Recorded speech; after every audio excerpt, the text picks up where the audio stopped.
Bonus pour les préfets qui réalisent des économies, c'est donc le dispositif dévoilé par le gouvernement pour favoriser la baisse des dépenses dans les régions. De nouvelles coupes budgétaires sont en vue et si les objectifs sont tenus, eh bien les préfets toucheront des intéressements. La mesure fait débat. Hélène Hugues, Roger Motte.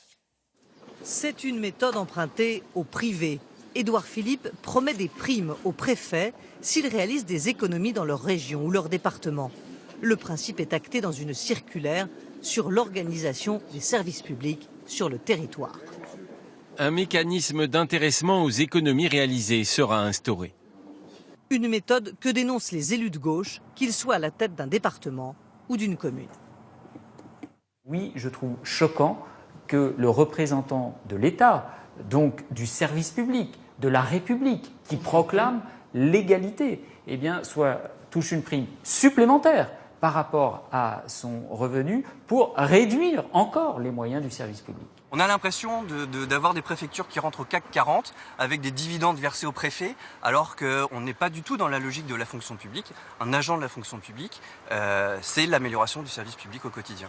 À droite, en revanche, on ne dit pas non. La maire de Romans-sur-Isère a instauré l'an dernier une prime d'intéressement pour ses agents municipaux. Alors pourquoi pas une prime pour les préfets, mais sous condition. C'est un outil managérial, je pense qu'il y a des mots qu'il ne faut pas avoir peur d'utiliser, qui est tout à fait intéressant, qui a toute sa place dans la fonction publique, fonction territoriale, fonction publique d'État, sans aucun souci. Pour moi, c'est une très bonne idée. Je pense qu'elle oublie quelque peu l'usager et la satisfaction de l'usager, parce que c'est bien l'objectif aussi du service public.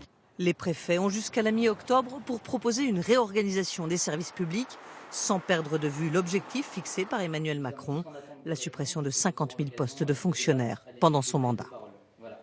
Cette étude